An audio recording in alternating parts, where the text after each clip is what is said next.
Selamat pagi anak-anakku, bersama kembali dengan Pak Estu di materi pelajaran agama di pagi hari ini. Hari ini masih melanjutkan di materi 2 minggu yang lalu, di mana 2 minggu yang lalu kita belajar tentang mengembangkan keadilan dan kejujuran. Dan di minggu ini kita kembali secara khusus lebih mendalami mengenai bagaimana kemudian kita mengembangkan keadilan dalam hidup sehari-hari. Nah, kita tentu kenapa kemudian kita berbicara pada pagi hari tentang keadilan, karena kemudian kita lebih memfokuskan lagi keadilan, kemudian baru minggu depan materinya secara khusus adalah tentang kejujuran. Dan di materi keadilan ini kita pilih untuk kemudian mendalami secara lebih dalam apa itu kemudian keadilan dalam kehidupan sehari-hari, dan juga bagaimana kemudian terang iman Kristiani melihat tentang pengertian keadilan ini. Nah, dalam kehidupan sehari-hari menurut Kamus Besar Bahasa Indonesia, pengertian adil adalah sama berat, tidak berat sebelah, kemudian tidak memihak. Adil juga berarti berpihak kepada yang benar, berpegang pada kebenaran dan sepatutnya, atau kemudian tidak sewenang-wenangan. Nah, dalam kehidupan sosial baik di sekolah maupun di masyarakat, saya dan Anda dan semua orang tentu ingin diperlakukan secara adil dalam hidup kita. Nah, namun tidak jarang setiap orang dalam kehidupan sehari-hari juga punya konsep dan pengertian tentang adil yang berbeda-beda. Adil itu bisa jadi diartikan sebagai keputusan atau tindakan sejauh mana itu menguntungkan dirinya. Maka apabila keputusan dan tindakan tersebut tidak menguntungkan atau tidak sesuai dengan yang mereka harapkan, hal ini dianggap tidak adil. Nah, ada pula juga pandangan dalam kehidupan sehari-hari itu yang mengatakan bahwa keadilan itu sama rata atau sama rasa. Nah, dalam hal ini maka kemudian keadilan itu dimaknai justru mengaburkan dari makna adil yang sesungguhnya. Dan yang terjadi jika kemudian kita memahami konsep ini, maka yang terjadi justru di sebaliknya, bahwa kemudian ketidakadilanlah yang kemudian muncul. Nah, ketidakadilan dalam kehidupan sehari-hari kita mencoba mempelajari itu dibedakan menjadi 4 hal besar mengenai ketidakadilan. Yang pertama adalah ketidakadilan gender. Ketidakadilan gender adalah menilai seseorang berdasarkan jenis kelaminnya, dan kemudian dalam kehidupan sehari-hari dalam keluarga misalnya, posisi anak laki-laki ini juga erat dengan hubungannya dengan tradisi di berbagai macam agama maupun juga tradisi di berbagai macam wilayah, itu bahwa anak laki-laki lebih berharga. Maka kemudian kelahiran anak laki lebih diharapkan daripada kehadiran anak perempuan. Demikian juga dalam bidang pekerjaan, ya, tenaga kerja laki-laki itu biasanya dalam pandangan yang sah di masyarakat kita itu dihargai lebih daripada kemampuannya, kemampuannya dibandingkan dengan tenaga kerja perempuan. Dan hal ini berarti kemudian masyarakat kita masih menilai bahwa laki-laki itu lebih berharga daripada perempuan. Nah, ketidakadilan juga dalam bidang yang kedua adalah, selain yang pertama tadi gender, yang kedua adalah bidang politik. Nah, dalam bidang politik itu para penguasa bertindak sewenang-wenang dalam menjalankan kekuasaannya, membuat aturan yang hanya menguntungkan dirinya sendiri maupun kelompoknya dengan mengorbankan kepentingan masyarakat yang lebih luas atau kepentingan rakyat banyak. Yang kemudian kebijakan dan aturan itu justru memang hanya kemudian menguntungkan kelompoknya saja. Ini artinya ketidakadilan dalam bidang politik. Kemudian ketidakadilan dalam bidang hukum, ya, bahwa keputusan pengadilan, keputusan hukum itu bisa diperjualbelikan. Ini memang kemudian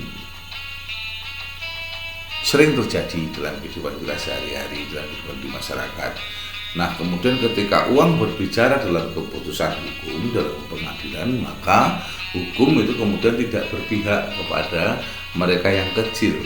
Karena kadang dengan begini uang, mereka yang mampu memiliki uang itu kemudian bisa membolak-balikkan hukum sesuai dengan keinginan pihak-pihak tertentu yang menginginkan keputusan itu menguntungkan mereka. Kemudian yang ketiga, yang keempat, ketidakadilan dalam bidang ekonomi.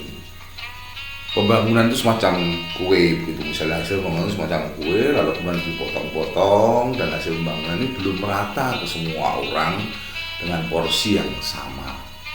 Nah, hasil pembangunan ini baru dinikmati oleh mereka yang punya modal kuat, sehingga mereka akan menjadi semakin kaya. Sedangkan yang miskin itu menjadi orang di luar pembagian kue itu, mereka sudah hanya penonton, dan dari situ hidupnya semakin terpuruk dalam jurang kemiskinan. Jadi ketidakadilan dalam hidup sehari-hari itu ada 4 ya.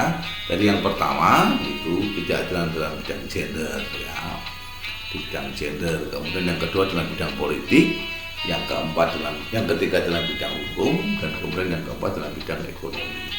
Itu ketidakadilan dalam kehidupan kita sehari-hari dalam masyarakat.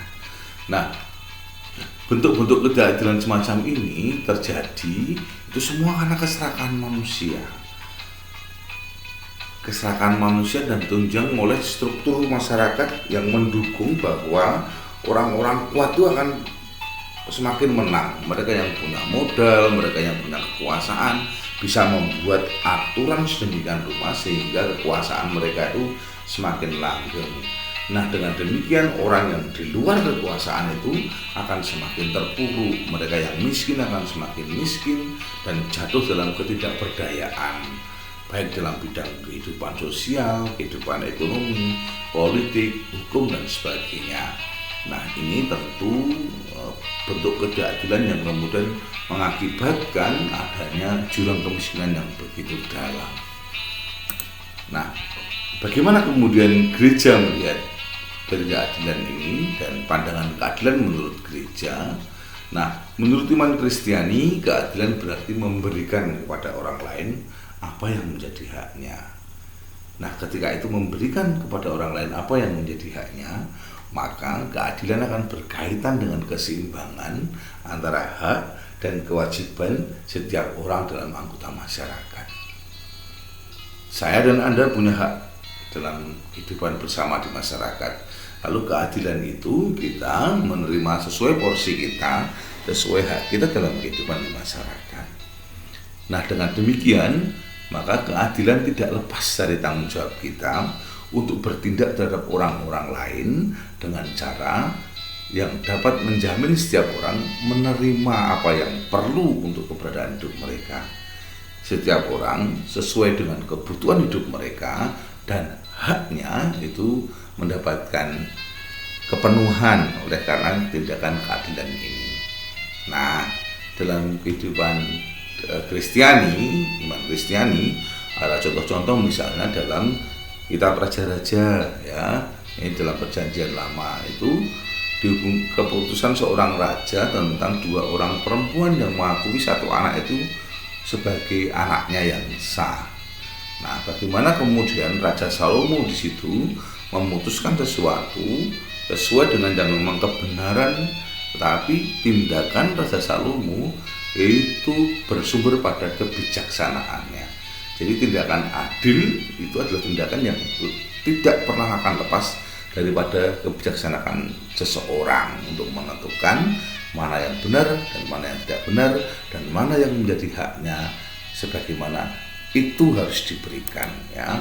Nah, perjuangan menegakkan keadilan dapat kita lakukan dalam kehidupan kita sehari-hari belajar dari pandangan iman Kristiani ini, yaitu misalnya dengan bertindak tanpa diskriminasi di kelas kita, dalam kehidupan kita sehari-hari, bersama-sama mungkin di kelas, di masyarakat, bahkan juga di rumah dengan kakak dan adik kita, itu kita bertindak yang adil ya, tidak merampas milik orang lain, puas dengan yang kita miliki. Nah, kemudian dari sini kita pun juga bisa membantu orang yang mengalami ketidakadilan berbagi kepada mereka yang membutuhkan. Hal-hal ini yang dapat kita lakukan dalam kehidupan sehari-hari. Ada teman kita yang mungkin mengalami ketidakadilan ketika dalam perlakuan tentang sesuatu hal di kelas misalnya. Kita bisa memperjuangkan sebagaimana yang seharusnya diterima adil bagi banyak anggota kelas misalnya. Kemudian perjuangan melawan ketidakadilan itu merupakan tuntutan iman Kristiani. Mengapa demikian? Karena dalam iman Kristiani membangun kerajaan Allah dan membangun kehidupan bersama yang harmonis dengan sesama kita, dengan manusia lain, dengan semua orang yang berkehendak baik, apapun latar belakang ekonomi, apapun latar belakang agama, tradisi, budaya maupun sukunya. Ya, karena kemudian memperjuangkan keadilan adalah memperjuangkan terwujudnya kerajaan Allah dalam kehidupan sehari-hari. Nah, dengan cara inilah kemudian hidup yang tentram dan damai dapat kita rasakan karena setiap orang itu mengalami perlakuan adil dalam hidupnya sehari-hari. Nah, anak-anakku, ini adalah pembahasan secara lebih lengkap, secara lebih detail mengenai kegiatan mengenai materi keadilan ya. Secara khusus Pak Estu di pagi ini itu membahas mengenai materi keadilan ini. Nah, kemudian setelah kita mempelajari ini dan melihat ini, kita nanti akan melihat bagaimana dalam kitab Raja-Raja tadi yang Pak Estu sampaikan tentang kebijakan Raja Salomo mengenai tindakan keadilan. Kemudian yang ketiga langkah kita nanti dalam PJJ ini, kita akan nanti disuguhi satu film pendek lagi dari Mas Tony Belok Kiri. Kita masih mengambil serial Mas Tony Belok Kiri agar kita kendur ya, tidak terlalu tegang begitu. Lalu ada banyak guyon di sana, namun itu bermakna ya. Kali ini mengambil judul Serakah Gawe Bubrah. Artinya kalau kita itu serakah, maka akan membuat segala sesuatu menjadi hancur, menjadi kacau, menjadi bubar semua ya. Maka kita tidak boleh serakah. Nah, dari pengalaman Mas Tony dan Vian keponakannya, kita boleh belajar nanti bagaimana perlakuan yang adil dan seharusnya terhadap sesama kita. Terhadap Vian itu keponakan, jadi terhadap orang yang mungkin lebih kecil, mungkin dia lebih muda, tapi dia harus diperlakukan secara adil oleh orang yang lebih dewasa. Di sini pamannya Tony ya. Nah, nanti kemudian kita lihat bagaimana perlakuan adil itu yang seharusnya diterima oleh Vian sang keponakan. Dan di akhir kita menonton film nanti juga dalam bacaan kita puji, silakan Anda jawab pertanyaan-pertanyaan yang nanti ada di Google Classroom yang telah Pak Estu sediakan. Oke, begitu anak-anakku, cukup untuk pertemuan kita di hari ini, di pagi hari ini. Dan tentu selamat mengikuti proses pelajaran kita di pagi ini. Tuhan memberkati kita semua untuk keberhasilan kita di hari ini. Terima kasih untuk perhatian dan keterlibatan kalian. Tuhan memberkati untuk kesuksesan kalian dalam tugas-tugas PJJ di hari ini. Terima kasih, berkah dalam